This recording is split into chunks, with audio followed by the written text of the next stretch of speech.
Hi, this is Adrian Fielding. On these next couple of lectures, we're going to look at the game design workflow. You have your idea, and we're going to look at a workflow, a process of taking that idea and creating it into a game in a way that we can examine at each step of the process.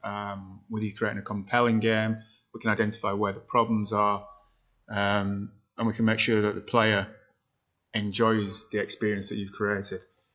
Some designers jump straight from the idea phase into writing the design document, but by using this method, a player-centric approach of iterative design with prototyping and player testing from an early stage, the designer can see which of the systems and mechanics are working and which are not. It's only after you've seen players interact with your idea that you'll have enough knowledge to begin drafting the design document. I'm just going to go through a definition of what I mean by iterative design. As it says there, it's design, test, evaluate, and repeat. As you can see in the diagram there, you have your initial planning and your requirements. Then you create a prototype, you analyze and design it, you test it, and you evaluate it. When you evaluate it, does it work? Does it do exactly what you want it to do? If it doesn't, you go back to the planning stage, you go back to the design stage, you create another prototype, you replay it, you play test it again, you evaluate it, and you keep on in this loop until you have the experience that you're looking for. And then you move on to the next stage, rather than just creating the whole game as one thing, and at the end going, oh, it doesn't quite work. Where doesn't it work? By doing this for each step of your game design, you can isolate the problems and work on each of them separately, rather than working on the whole thing at once. You set the goals, you come up with the idea, you create your prototype, you test it against player experience goals, get other players to player test it, not just yourself, get other people to player test it, analyze how they're playing it, are they getting the results that you want them to get out of it, are they able to understand it, does it add to the gameplay. If the results are negative, the system is flawed, you go back a step and you repeat the process. If they're positive, it works as you want it to, you move on to the next stage. So here are the steps of the iterative design workflow. There's 7 stages. Starts with, I'm going to go through each one of these in more detail.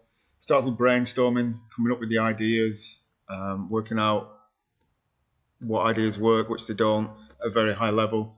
Create your physical prototype, test it. At each stage of this, using the design, test, evaluate, repeat process, you're constantly testing that, you're constantly player testing. Create a presentation prototype, which is a working version of the entire game, a lot more polished than the pen and paper one that you were working on before.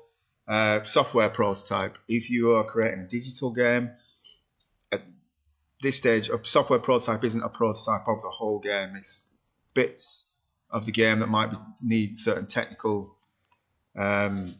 coding, just to test whether they work, maybe a test of a bit of a level or a baddie that you're fighting against.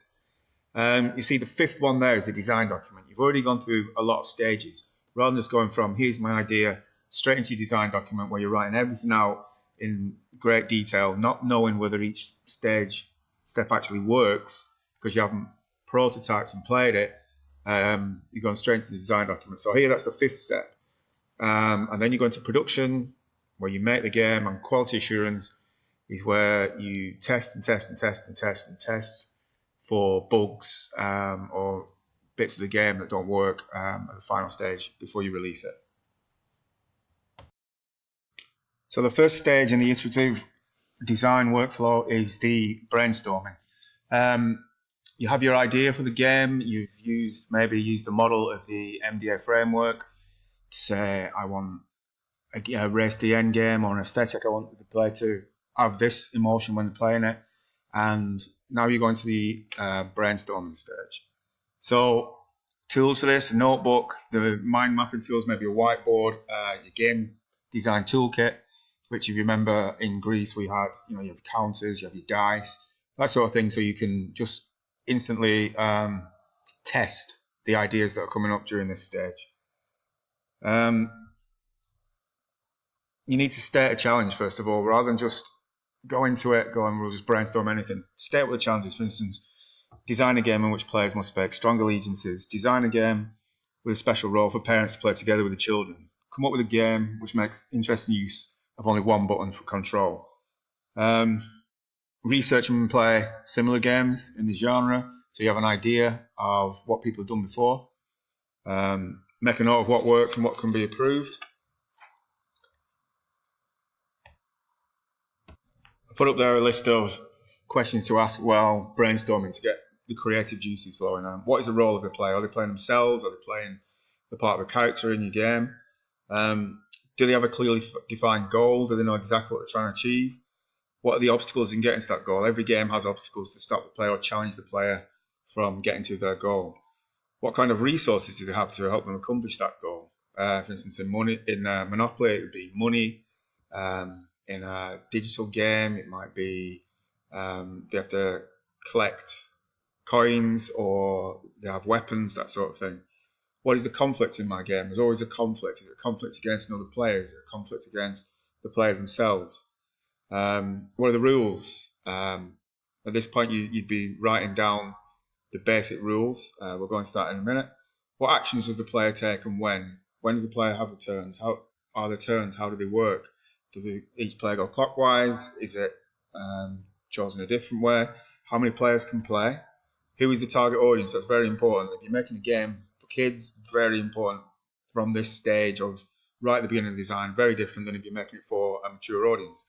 And what is the target platform? Also, another important consideration. There's limitations to a board game compared with a digital game, a game that's for the PlayStation 4 compared with a game that's made for mobile. Design decisions at this stage should be made based on the target platform. So once you've got your brainstorming ideas down, the next thing is to refine those ideas. I should have questions like, what are the players' goals and what does a player need to do to win? Again, you'd be mind mapping this out still as part of the brainstorming. What's the single most important player action of the game? And how does it work? If it's something like Mario, it'd be the running and jumping. How do they work? If it's something like Monopoly, it'd be moving around the board and buying property. Break that down into the mechanics which enable this function to work, the main function of the game. Map out a complete player turn from, say it's Monopoly, from when they roll the dice to when they move to when they land on a square. Map out exactly how that works. How do players interact with each other? Do they compete against each other? Do they work together against each other?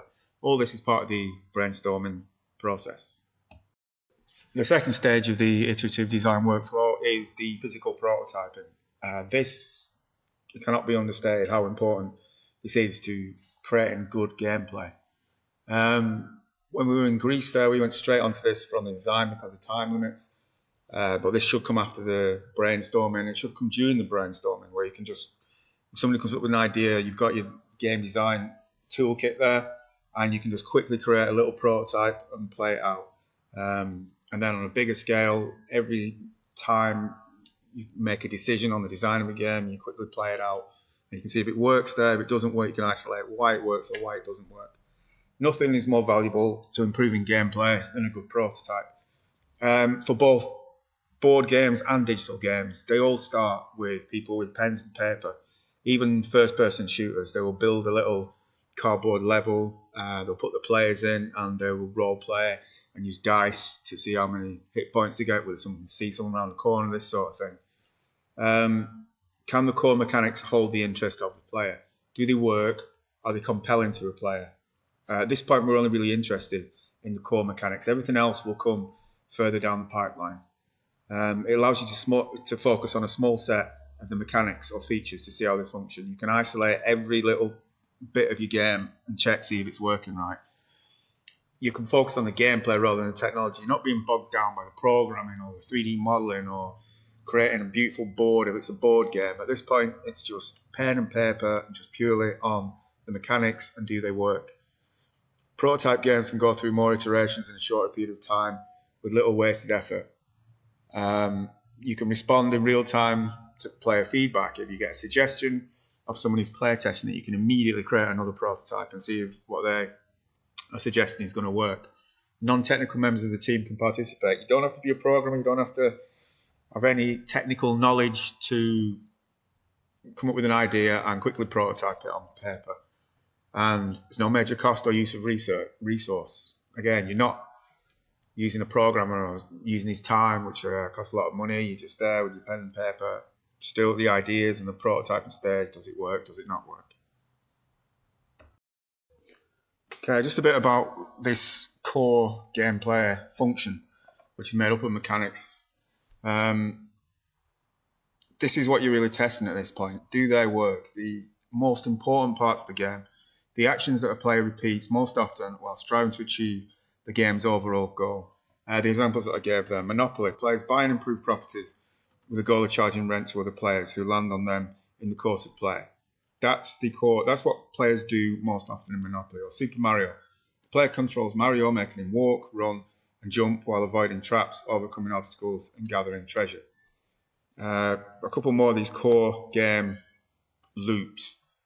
For a traditional racing game, you'll see a lot of these on mobile devices. You have the race. When you're racing, your engine goes down, you're collecting the coins as you go across, as you go complete the course. Each race consumes energy, which refills over time. Win the race rewards the coins. You get the coins, and then you go to the upgrade screen. You use the coins to upgrade. You continue winning races. Players need to upgrade existing cars and purchase new ones. There's one called Hill Climber, which is exactly this, and sold millions of copies. Then you go back and you do the whole thing again and again and again, and it's that continuous loop. That is the loop. Then you can go down, you can examine that even on more minute details. Like you can look at the core game loop in Mario for examining the jump. The player presses a button. The mechanics tell Mario, the mechanics of the Nintendo tell Mario to jump on the screen. So the player sees that, and the player's new mental model of this is that when they press that button, they can jump. That's another core mechanic that you examine and you see if it works, and you see if the player gets out of it what they're supposed to get out of it.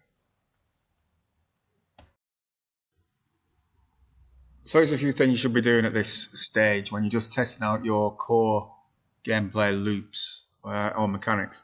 Does the player have the correct starting mental model? Is the player in a position to understand the mechanic that you're asking them to understand?